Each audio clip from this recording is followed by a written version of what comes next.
Queridos, é o seguinte, a realidade é que nós, da Paz Church, temos tido uma caminhada nessa área de discipulado. E eu ainda continuo falando sobre discipulado. Então, o tema de hoje é a parte 2, né, do mergulhando na visão do discipulado. Mas eu quero agora abordar um assunto interessante.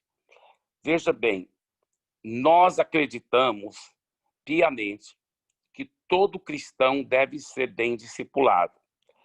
Porém, antes, quando a gente falava isso, a gente enfatizava que cada cristão devia ter um discipulador pessoal.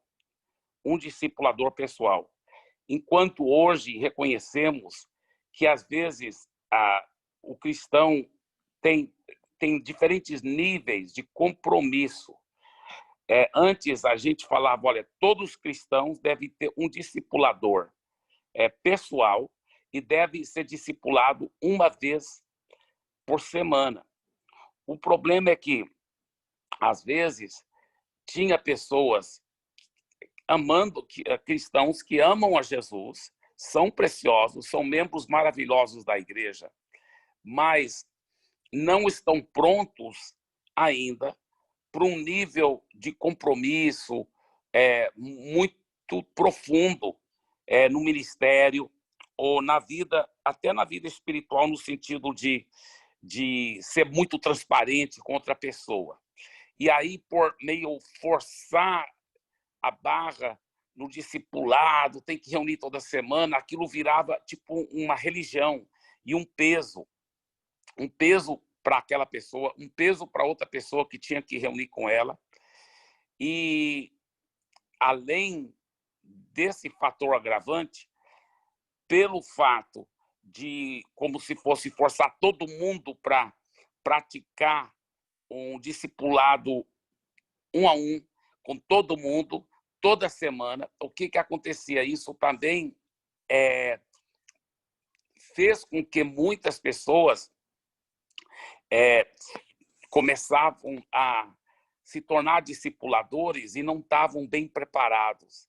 Então, teve discipulador que falhou horrivelmente. A pessoa se abria com seu discipulador e aquele discipulador estava tão mal e porcamente preparado que espalhava aquelas coisas confidenciais para outra pessoa, machucou, tinha muitas machucaduras. Então, pastor Eibe, alguém podia perguntar, mas nós ainda acreditamos no discipulado? Acreditamos demais. E, aliás, eu acredito mais no discipulado agora do que qualquer outra época da minha vida. E nós temos aperfeiçoado, pela misericórdia de Deus, um sistema muito, muito legal. Quando a pessoa começa a se envolver na igreja, seja ela convertendo na igreja, entregando a vida a Jesus, seja ela reconciliando com Deus, ou seja ela sendo transferida de outra igreja para a nossa igreja, imediatamente nós procuramos encorajar amorosamente aquela pessoa a ser membro de um life group. E nesse life group, ela vai, então, ser bem discipulada. Como que ela vai ser bem discipulada? Através de um pastoreio eficaz. Através de um pastoreio eficaz, de um amor, de um carinho. Então não é discipulado um a um. Então, muitas vezes ainda é um discipulado um a um, mas não tem necessariamente um discipulador. E não necessariamente tem que reunir toda semana. Então, diferentes líderes daquele life group, ou pode ser o líder principal do life group, pode ser um líder em treinamento, um dos líderes do life group, vão estar, assim, cuidando daquela pessoa, pastoreando aquela pessoa, reunindo com ela, muitas vezes um a um, de uma forma espontânea, não com peso e nem com uma obrigação de reunir toda semana com um discipulador. Agora, na medida que a pessoa está sendo bem pastoreada, bem cuidada, bem acompanhada pelos líderes do Life Group, deixa eu só abrir um parênteses. Se aquela pessoa, por alguma razão, não fez o acompanhamento inicial, ainda, mesmo que é um pastor que vem congregar na nossa igreja, nós encorajamos ela para receber esse acompanhamento inicial e, enfim, uma vez que ela terminou o acompanhamento inicial, ela continua sendo discipulada através daquele acompanhamento pastoral do Life Group. Agora, a pessoa, ela quer se tornar um líder, ela quer crescer, ela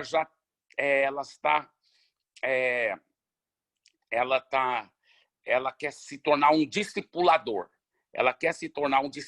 Quando ela se torna um discipulador, automaticamente ela vai ajudar o líder de Life Group, porque ela, se tornando um discipulador, ela vai poder ajudar a discipular outras pessoas, cuidar de novos convertidos, também ajudar a discipular outros membros do Life Group.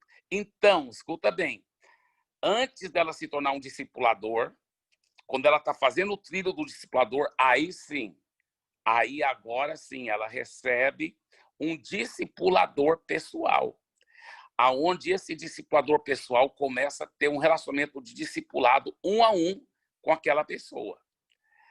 Ela não é nem líder de Life Group ainda, mas ela é um discipulador. E por ela ser um discipulador, ela agora tem um discipulador também. Ela tem um discipulador. Agora, ela, com esse discipulador, tem que reunir toda semana? Não necessariamente, porque ela não é líder de Life Group ainda. Mas esse discipulado funciona regularmente e já reúne 1 a 1 com o discipulador pessoal dela, tá certo? Então, mesmo antes dela ser líder de Life Group, ela, ao se tornar um discipulador, ela agora tem um discipulador pessoal e que reúnem regularmente, não necessariamente uma vez por semana, mas regularmente. Aí ela faz o trilho de se tornar líder de Life Group. Quando ela se torna um líder de Life Group, aí sim, ela começa a ter um acompanhamento semanal.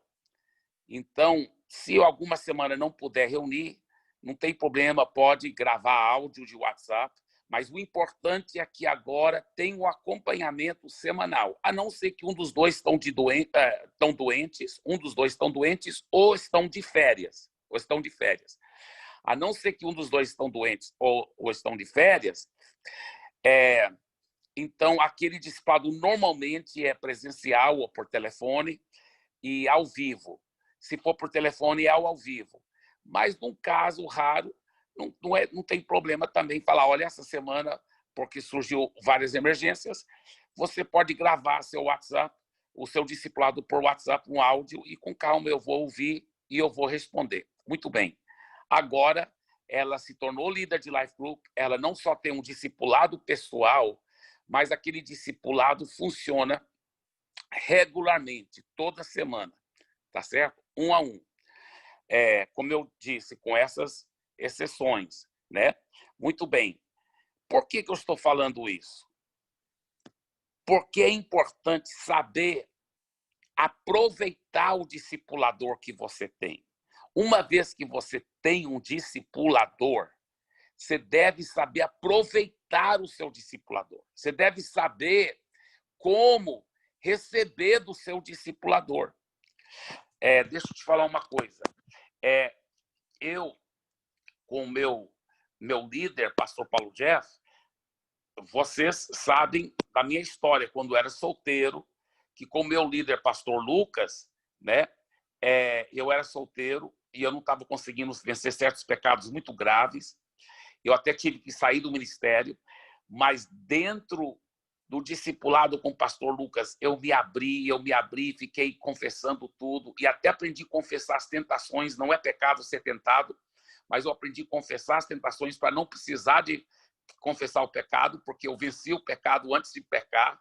E eu, como solteiro, venci em todas essas áreas e continuo vitorioso até hoje, continuo sendo transparente com o meu discipulador.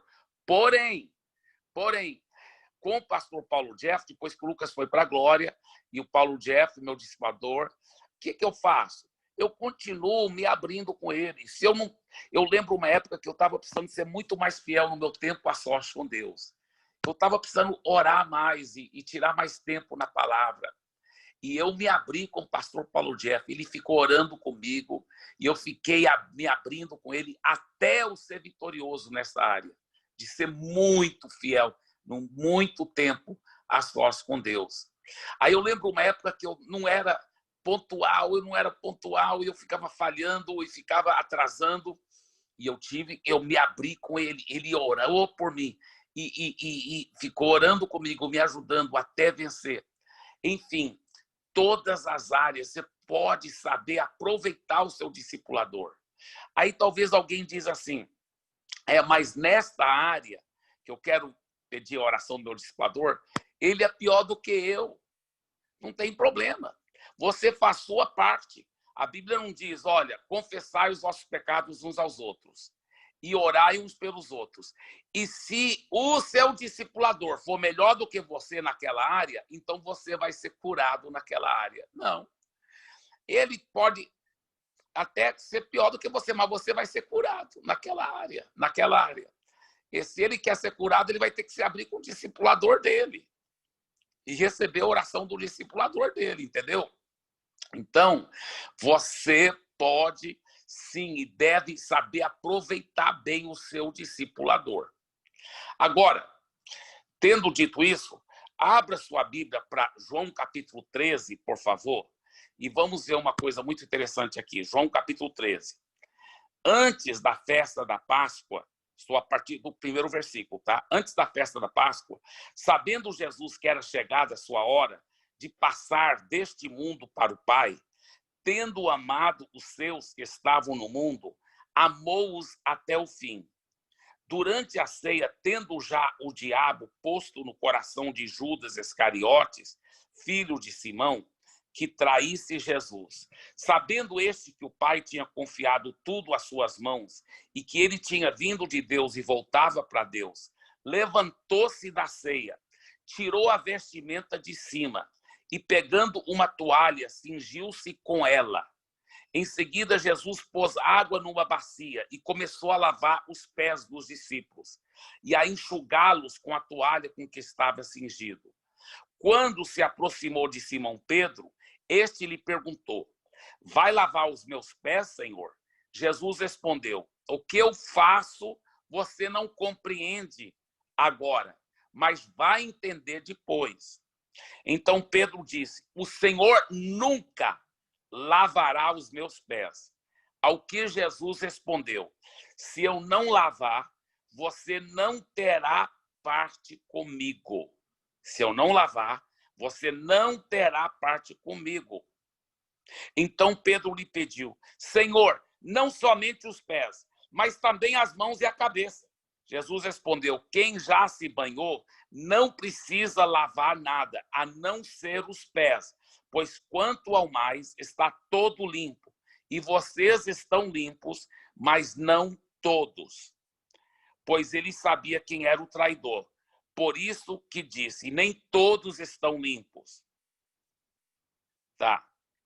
Eu vou, talvez, ler mais um pouco daqui um pouco, mas vamos primeiro só pensar o que é que Jesus está querendo ensinar aqui. O que ele está querendo ensinar?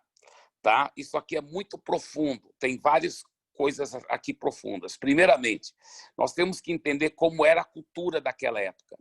Quando uma pessoa ia para uma festa, ia para visitar a casa de alguém, ia jantar na casa de alguém, talvez ele tomava um bom banho, colocava perfume. Mas entre a casa dele e a casa daquela pessoa, naquela época, não tinha calçada, não tinha cimento, não tinha asfalto. Então, ela tinha que andar nas ruas cheio de poeira, de barro. E lembra que tinha muitos animais. Era cavalo, era boi, era vaca, era carneiro, era ovelha. e esse era cachorro, e esses animais faziam fezes. Então, além da lama, tinha fezes, era muito sujo. As ruas eram muito sujas. Então, o que acontece? A pessoa tinha tomado um bom banho, mas os pés ficavam sujos. Quando ela chegava na casa da pessoa, então aquela pessoa mandava seus escravos lavar os pés de quem chegou. Porque mesmo que eu já tinha tomado banho, mas meus pés tinham que ser lavados de novo. Tá? Então, quando Jesus foi lavar os pés, essa é uma grande lição de ser servo. Outro dia nós podemos falar sobre isso, que é uma outra grande lição aqui de ser servo. Mas tem uma outra coisa profunda que Jesus está ensinando aqui, uma outra coisa bem profunda. Escuta bem, olha só que impressionante. Porque Jesus chega para lavar os pés de Pedro e Pedro diz, não, o senhor nunca vai lavar meus pés. Aí Jesus diz assim, se eu não lavar seus pés, você não pode participar do meu ministério. Olha só, Pedro era talmidim de Jesus. Pedro queria muito, muito participar do ministério de Jesus. Pedro queria ser igual a Jesus, queria trabalhar na obra junto com Jesus. E Jesus falou, se eu não lavar seus pés, você não vai poder ter parte comigo, ou seja, participar do meu ministério.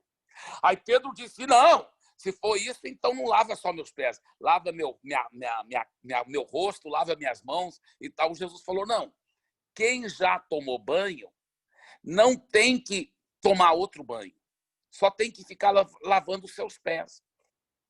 E ele falou, vocês já tomaram banho, você só tem que ficar lavando os seus pés de vez em quando. Aí ele falou, agora, nem todos de vocês tomaram banho. Um aqui que não tomou banho. Qual foi aquele um que não tinha tomado banho? Porque tomar banho quer dizer ser salvo, ser lavado pelo sangue de Jesus. E mesmo que Jesus não havia morrido ainda, aqueles que haviam entregue a vida de fato para Jesus já estavam salvos por aquele sangue que Jesus ia derramar na cruz. Então, escuta bem, quem era o único lá que não tinha tomado banho? O Judas Iscariote. E a própria Bíblia fala que era o Judas que não tinha tomado banho espiritualmente. Tá? Então, o banho é ser salvo, é ser lavado pelo sangue de Jesus. Agora, o que Jesus disse? Quem já tomou banho, mesmo assim, tem que ficar lavando os pés de vez em quando. E Jesus também disse para Pedro, se você não deixar eu lavar seus pés, você não vai poder participar do meu ministério. O que ele está falando? É o seguinte, que nós, andando aqui no mundo, sem querer, sujeirinhas vão entrando nos nossos pés espirituais. Tá? Você está dirigindo o seu carro e, de repente, tem um outdoor com uma mulher nua. Você não ficou olhando, porque você não vai ficar olhando, em nome de Jesus. Mas, sem querer, você viu aquilo e sujou um pouco seus pés espirituais. Lá no seu trabalho, de repente, alguém solta uma piada suja, horrível, bem suja. Você não ri, você não participa daquela piada suja, mas você ouviu a piada suja, ela sujou seus pés. Você está assistindo o jornal, e de repente o jornal mostra, as praias estão abertas e mostra um monte de mulher de fio dental. Você não vai ficar olhando, você fechou seus olhos, mas sujou um pouquinho seus pés. Você, de repente, está ouvindo um podcast sobre política, só que o cara fala um monte de palavrão e você não estava concordando com aquele palavrão, mas sujou seus pés. Então, olha só, Jesus disse, Pedro, se você não for humilde o suficiente para deixar outra pessoa lavar seus pés, você não pode participar do meu ministério. Porque para poder participar do meu ministério, os pés têm que estar limpos. Os pés têm que estar limpos, porque formosos são os pés dos que anunciam as boas novas do Evangelho. Você tem que calçar os pés com a preparação do Evangelho da paz. Se você quer trabalhar para Jesus, quer ser líder de life group, quer ser discipulador, quer ganhar almas para Jesus, quer cuidar bem daquelas almas e quer se envolver mesmo no ministério, seus pés têm que estar limpos. E para os seus pés têm que estar limpos, isso é discipulado. Você vai ter que ser humilde o suficiente para deixar outro irmão lavar seus pés, para você se abrir com ele, para você pedir oração dele. Isso é deixar o outro lavar os seus pés. Por isso que Jesus disse, olha só o que ele disse. Vocês compreendem o que eu lhes fiz? Vocês me chamam de mestre e de senhor e fazem bem porque eu sou. Ora, se eu sendo senhor e mestre lavei os pés de vocês, também vocês devem lavar os pés um dos outros. Então, aqui ele está falando de servir uns aos outros, mas servir como?